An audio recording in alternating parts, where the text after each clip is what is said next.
Antes de irnos a la pausa, estábamos hablando sobre el caso del Jet Set, cómo corresponde frente a una tragedia de unas dimensiones que apenas se vislumbra las repercusiones jurídicas que tendrá en toda la sociedad dominicana. Y al respecto, para seguir un poco profundizando desde la perspectiva de las víctimas, están con nosotros los doctores Plutarco Jaques, representante legal de varias víctimas del Jet Set, 4 casos concretamente, y Jean Christopher Pérez Lebrón, en representación de las señoras Kiara Lisset La Antigua Ventura y Luisana Rolisset Grullón Ventura, ambas también vinculadas a la tragedia. Buenos días, doctor. Gracias por estar aquí. Gracias, un placer. Bueno, pues en el día de ayer también estaba con nosotros el doctor Portes hablando sobre calidad de las víctimas que él representa. Nos dio alguna teoría de casos, pero es bueno contar con usted el día de hoy porque estamos viendo, hemos escuchado, de hecho hay más de 90 casos ya, señaló el autor, y ustedes pues representan algunas de las víctimas de la tragedia. En sentido general, ¿cuál es la apreciación de la teoría de casos que ustedes llevan en las querellas interpuestas a nombre de sus apoderados? Mire, gracias. Yo estoy de acuerdo con la calificación jurídica que ha hecho el Ministerio Público de este caso por los elementos que hasta este momento se han presentado. Y debo hacer 2 acotaciones después de haber dicho eso. Primero, estoy de acuerdo con el Ministerio Público, pero el que me conoce sabe que no es por estar de acuerdo, por estar haciéndole coro a Jenny Berenice ni a Wilson Camacho. El que conoce a Plutarco sabe las confrontaciones públicas que yo he tenido con Jenny Berenice cuando era fiscal del Distrito Nacional, y puedo mencionar algunos casos: Erinson Los Santos Solís, Arsenio Quevedo, con el caso de los transportistas, que duramos 5 años batallando y era de todo con apreciaciones distintas. También puedo decirle confrontaciones con el Ministerio Público. Ustedes recuerdan el caso de Carla Maciel, sí, que yo no estuve de acuerdo con el Ministerio Público, enfrenté a todos los fiscales, Olga Dinaya Avería, la Procuraduría Fiscal General en ese momento, hasta el punto de yo presentar acusación particular, porque no estuve de acuerdo. Usted recuerda, el Ministerio Público solicitó una calificación de que la niña había desaparecido 5 años, y le dije, no, calificación jurídica de asesinato, están condenados a 30 años. Le digo esto porque nosotros no andamos haciéndole coro al Ministerio Público. Quiero que eso quede claro. Y represento víctimas. Pero hay un asunto. Yo como abogado tengo que ser objetivo. Y cuando digo que estoy de acuerdo con el Ministerio Público, a mí hay que demostrarme lo contrario, que yo estoy equivocado. Y si me demuestran que estoy equivocado, yo recojo, pues yo no soy radical. ¿Qué es lo que ocurre? He escuchado teorías y dicen, no estamos de acuerdo con el Ministerio Público, se debió presentar una acusación por homicidio voluntario, porque surgen elementos de un testigo y surgen pruebas, cintila, y esas faltas que algunos le han dicho, una teoría alemana, el dolo eventual, que es una falta eventual, no un dolo, una falta eventual. Y como han surgido esas faltas eventuales, entonces eso lo convierte en un homicidio voluntario. No, señores, de por Dios. Esas faltas eventuales justamente lo que le dan es al Ministerio Público la prueba de un homicidio involuntario. Porque sin esas faltas eventuales no hay homicidio involuntario, lo que hay es un accidente. Me explico. Usted está parado en el semáforo. Usted se fue en rojo y mató a una persona. Usted está acusado de un homicidio involuntario. ¿Sabe por qué? Porque usted cometió una falta eventual. Es eventual porque usted se fue en rojo. Ahora, usted no planificó. Cuando decimos que es eventual es porque usted no sabe cuál es el resultado final de su actuación. Mató a una persona, pero usted no planificó, no tenía la intención de matarlo. Por eso es eventual. ¿Qué ocurre aquí? Se habla de homicidio voluntario. Y yo digo, señores, hasta que a mí no me traigan otros elementos de prueba, fuera de esos que han aparecido, hasta el día de hoy lo que hay es un homicidio involuntario. Con esos elementos, que insisto, sin esos elementos no hay homicidio involuntario, porque me imagino que usted tuvo un accidente de 241, pero entonces la víctima tuvo la culpa. El tribunal, el juez de tránsito lo exculpa, hubo un accidente, pero usted no tuvo esa falta eventual. Hay un punto que yo quiero aclarar. El artículo 295 del Código Penal Dominicano establece: el que mata a una persona de manera voluntaria se hace reo de homicidio. Eso es lo que dice el 295. Sí. Y yo, insisto, soy abogado de víctima, pero ahí entra la teoría del dominio del hecho, autor, coautor, complicidad. En el mayor de los casos, Antonio Payá habría que acusarlo de complicidad de homicidio porque no estaba en el país. No tenía dominio del hecho, por Dios, teoría del delito. ¿A quién se acusaría en primera persona entonces? Bueno, en este caso se acusaría en primera persona a la hermana, que era la que estaba, por el asunto de la teoría del dominio del hecho. Claro. Entonces, digo esto en el caso eventual y remoto de que eso ocurra. ¿Y qué va a pasar entonces si el caso estuviera planteado de esta manera? Que él, que no estaba aquí, es quien está prácticamente como la cabeza, y la señora que estaba presente, está participando, pero inclusive se le está pidiendo una medida de coerción mucho menor que la del señor Español. Lo que pasa es que la calificación jurídica que ha hecho el Ministerio Público, que nosotros pudimos observar y que estoy de acuerdo en el día de ayer, es acusándolo de coautores a ambos. No hay acusación de complicidad, coautores a ambos, pero del homicidio involuntario. En este caso la sanción será la misma para ambos. Doctor, a mí me llama la atención la explicación que usted da y es muy didáctico y es bueno que lo tengamos acá para que la gente comprenda. Se habla del caso, por ejemplo, de un accidente y estoy de acuerdo con usted. Si usted se va en rojo y lamentablemente alguien pierde la vida, usted comete homicidio involuntario y comete una falta. Pero ¿qué pasa si alguien le advierte a usted antes de salir del semáforo que usted está sin frenos? Y como quiera usted decide darle para allá, para poner en equivalencia lo que plantea el Ministerio Público, no lo que Catherine Hernández está diciendo. Según el Ministerio Público, un vehículo iba en marcha y le dijeron no marches más porque está sin freno y siguieron dándole para allá. Es la misma situación que yo le he planteado. El conocimiento de la falta es lo que hace, lo que lo hace reo del homicidio involuntario. El ejemplo que usted me pone es el mismo que yo le ponía del semáforo. Tiene conocimiento de que no tenía freno, pero también tiene conocimiento de que es una violación a la ley llevarse el semáforo en rojo. Ahora, ¿cuál es la diferencia? Es la intención. El homicidio voluntario tiene un elemento, y esa es la doctrina y la opinión doctrinal dominante, el desarrollo jurisprudencial más acabado es: para que haya homicidio voluntario tiene que haber elementos intencionales de cometer ese hecho. La intencionalidad. Y yo hablaba del resultado. Esa persona tenía, y podrían decir, yo soy abogado de víctima, yo lo entiendo, pero yo tengo que ser objetivo. Pero está bien, Plutarco, déjame interrumpirte porque me confundo yo. Sí. No sé la calificación que le aporta a las víctimas que tú representas, el punto de vista tuyo, pero eso quiero preguntarle a Christopher, que representa a Kiara y a Luisiana, ¿cuál es la situación? Sí, fíjese que con mucho respeto para cada una de esas víctimas, porque nosotros sabemos que cada vez que se toca este tema, se toca un punto sensible, que es el duelo. Sin embargo, de este proceso surgen dos realidades. Una es la expectativa que tiene la sociedad frente a lo que va a pasar, y la otra es de carácter normativo, las limitaciones que nosotros tenemos con la legislación penal actual. Si nosotros tuviésemos una legislación más moderna, más actualizada, probablemente se dieran otros elementos que estuviesen incluidos que pudieran calificarlo como un homicidio voluntario por esa serie de advertencias que recibieron los propietarios de esta infraestructura. De hecho, cuando se estaba derribando algunos escombros de ese techo.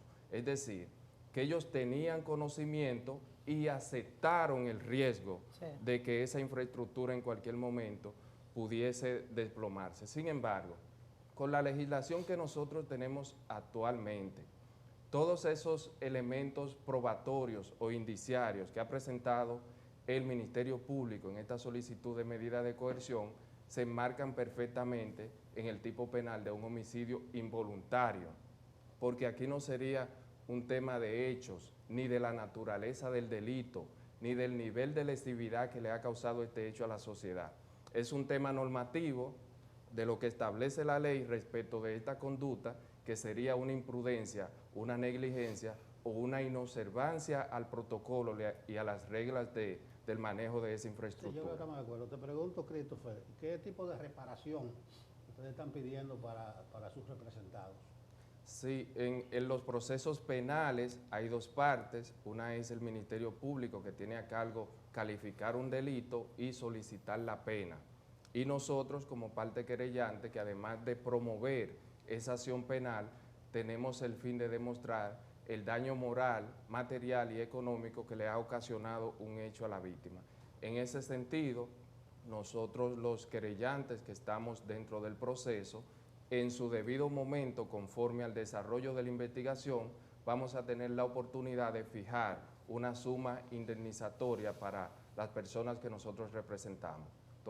En este momento estamos en el conocimiento de la medida de coerción a fin de que el Ministerio Público pueda tener ese plazo para concluir la investigación. Es así también, Plutarco, en tu caso. En el caso nuestro, nosotros tenemos 2 querellas, pero no hemos planteado suma indemnizatoria y tenemos 2 demandas civiles, porque hemos separado en algunos casos, hemos apoderado la Cámara Civil y vamos también a apoderar el Tribunal Superior Administrativo, que he escuchado a algunos abogados que depositaron querella y Sí. demandaron al Estado Ajá. en la querella.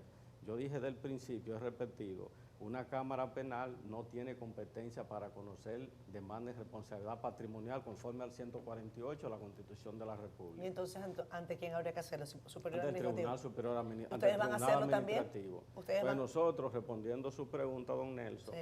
nosotros, no todo el mundo está reclamando dinero. De esas 4 personas, yo tengo una persona que apoderamos a la Fiscalía y vamos a pedir un peso simbólico. Un peso simbólico porque no quiere indemnización. Él lo que quiere es una sanción penal, porque esa sería su satisfacción. No todo el que está en esto está buscando dinero, señores. Ese señor está pidiendo un peso simbólico y yo como abogado soy su amigo, lo estoy representando. Porque él dice, yo lo que quiero es que este señor pague como yo quiero que pague por un homicidio involuntario, porque él tenía conocimiento y no tomó la medida. Fue un gran irresponsable. Porque Antonio Payá y su familia pusieron por encima de la vida su dinero, y en eso estamos claros. Y porque él tenía conocimiento de la falta, tenía que tomar la medida y no la tomó. Yo estoy pidiendo 2 años de prisión para él y para su hermana, porque eso es lo que manda la ley. Ahora, hay otros que ya más adelante nosotros no acostumbramos en principio a establecer montos, sino que eso se hace en la conclusión del mismo juicio, consensuado con la familia. El que no quiere demandar, reclamar dinero, ese es su derecho. Hay gente que lo está haciendo así. Plutarco, ¿ustedes van a interponer querella ante el Tribunal Superior Administrativo? Me refiero para demanda patrimonial. Ayer el abogado Félix Portes nos decía que iba a proceder de esa manera, en virtud de que también la gente con razón se cuestiona en dónde está la responsabilidad del Estado para proteger, ¿no? Y esto también está en la discusión. Si nosotros tenemos 2 casos ya trabajados que vamos a apoderar el Tribunal Administrativo, que ahora está funcionando de manera también online, electrónica, por el asunto es virtual, por el asunto del derrumbe de la corte que era que funcionaba, ya se van a escanear para pasarlo a la Secretaría del Tribunal. Y eso es que tanto el Ayuntamiento, la Alcaldía del Distrito Nacional como el Estado tenían la obligación, ahí está en la norma, no es como se dice, que no tenían la obligación de supervisar. Y cuando yo le digo que tenían la obligación, y algunos ayuntamientos, yo fui secretario general de una alcaldía de 18 años, y en ese momento Obra Pública era que tenía, y ahora está la institución que fue la que hizo el informe, lógico que tiene responsabilidad la alcaldía, porque cuando yo era secretario de esa alcaldía, y había en el kilómetro 14, recuerdo en una ocasión, de la autopista Duarte, se estaba derrumbando un edificio de 3 niveles, le iba a caer arriba a unos vecinos, y nosotros fuimos y la tumbamos con los bomberos, el ayuntamiento. Yo era secretario general de la alcaldía de Francisco Peña, lo sabe todo el mundo en ese momento, que duré 18 años siendo secretario general de esa alcaldía, y nosotros lo hacíamos, entonces la alcaldía tiene responsabilidad. Por lo tanto, aquí lo que establece la Constitución, el 148, es una demanda de responsabilidad patrimonial, y eso ocurrió con Roberto Salcedo, y fue condenado. Los presentes están ahí.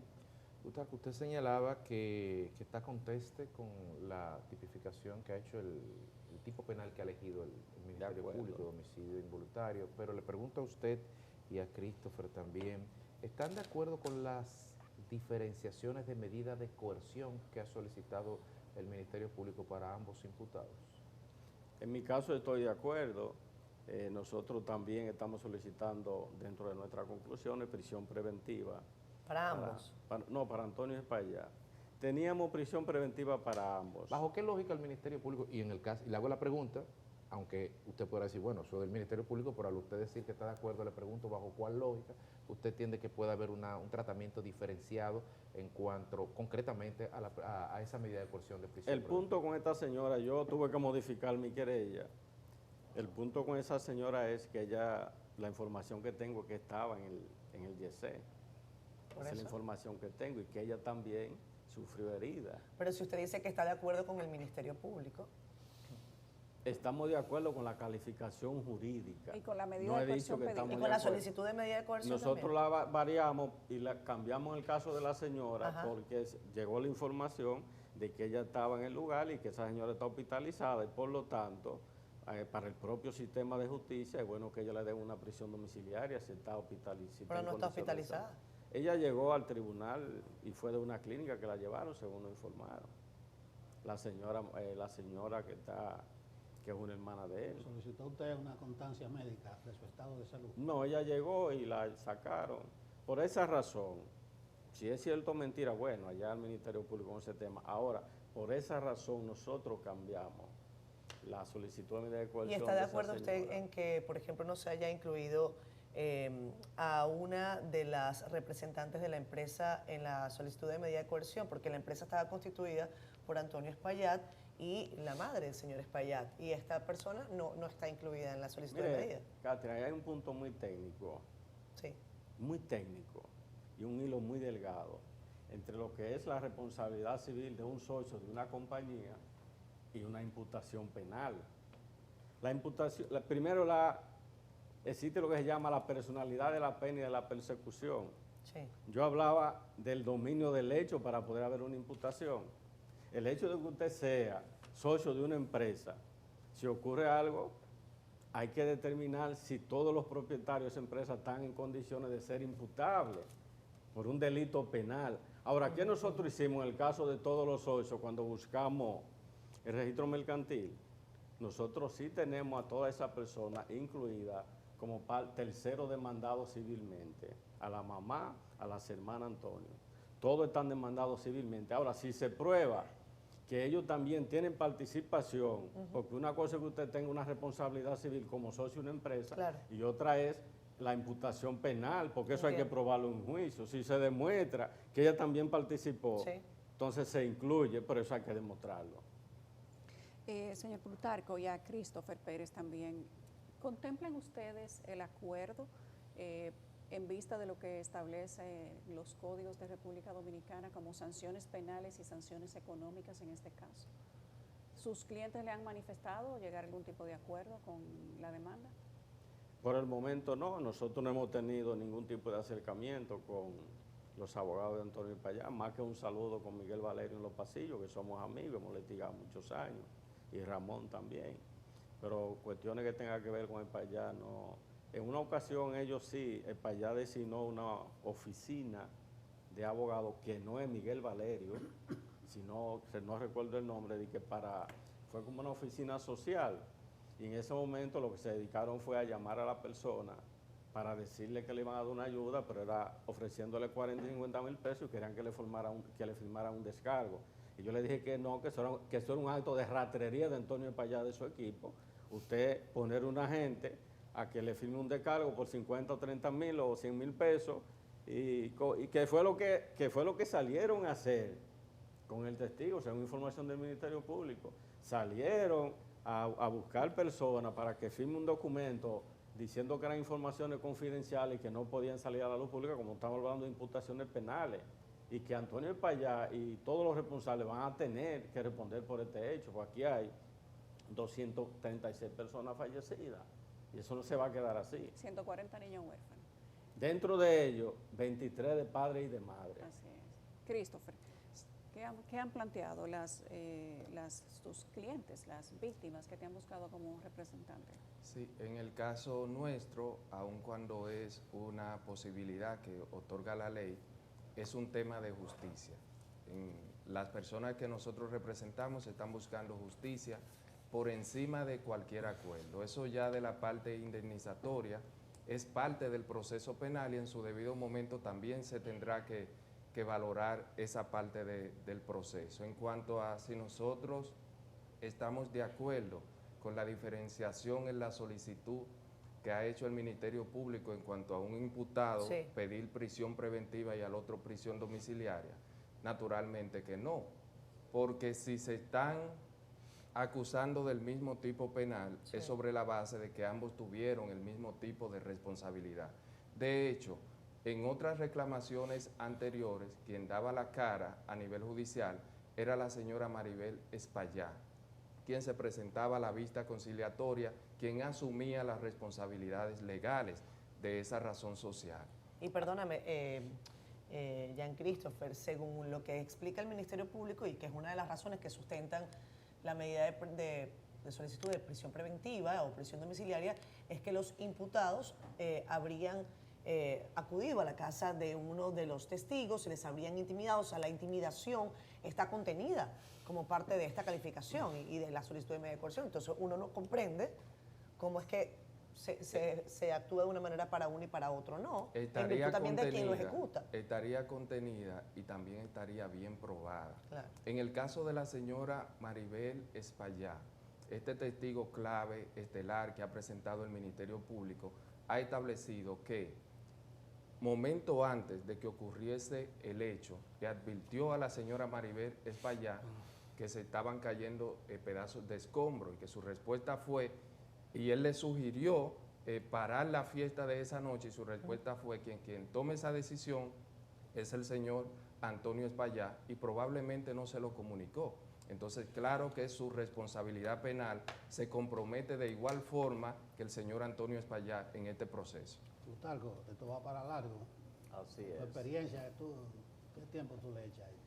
Bueno, este es un proceso que a diferencia de, por ejemplo, yo digo, bueno, Coral, ¿cómo le cambiamos el nombre? Yo voy para Coral ahora a las 9. No, Pero ¿qué pasa? No hay problema. ¿Qué pasa? Ahí hay 48 imputados. 48. Aquí lo que hay son 2 imputados. Este proceso puede terminar. Nosotros comenzamos... Pero 95 querellas. Sí, pero ¿qué ocurre? Por ejemplo, COP Herrera, que yo soy abogado de 45 querellantes. En COP Herrera nosotros en principio solicitamos que trasladaran ese caso para el Distrito Nacional. Sin embargo, en la práctica, ¿qué ha ocurrido? Que de 2,000 y pico de querellantes no van 100 al juicio, porque las personas lo que hacen es que le dan un poder al abogado en una doble dimensión, un poder como abogado y un poder de representación como persona. Entonces la gente se cansa y uno se lo dice que se haga así. ¿Sabe por qué, Federico? Es que la gente se cansa de ir a un juicio, señores. Y el día que una víctima no va, lo sacan del proceso por falta de interés. Sí. Ese es el problema. La Entonces, en medida de este la caso, don Nelson, nosotros estimamos que va a ser un juicio rápido. Por ejemplo, en la medida de coerción no había 100 víctimas, Christopher. No había 100 víctimas en la medida de coerción. Estamos hablando de 400 y pico. De este caso, el YESE. El salón del primer colegiado habían asientos vacíos. Probablemente esas personas están demasiado ocupadas tratando de resolver sus vidas. No, pero hay otra cosa. Eso es lo que le digo, Hay abogado. otra O cosa. convalecientes, No, hay otra porque hay gente cosa. que Hay todavía mucha salió de gente que no hospital. va a poner querella. Yo tengo amigos, clientes que son abogados de otro caso que no se van a querellar por lo que le dije en principio. Claro. Porque hay personas que creen que todo el que pone una querella está buscando dinero. No es así. No, Este no proceso puede necesariamente. terminar en meses, no será tan largo. Gracias. Eso es lo que yo aspiro. Gracias, señor Plutarco. Gracias. Por habernos acompañado Plutarco Jaques y Jean Christopher Pérez Lebrón, ambos abogados de víctimas de la tragedia del Jet Set. Que tengan buen día. Gracias a ustedes.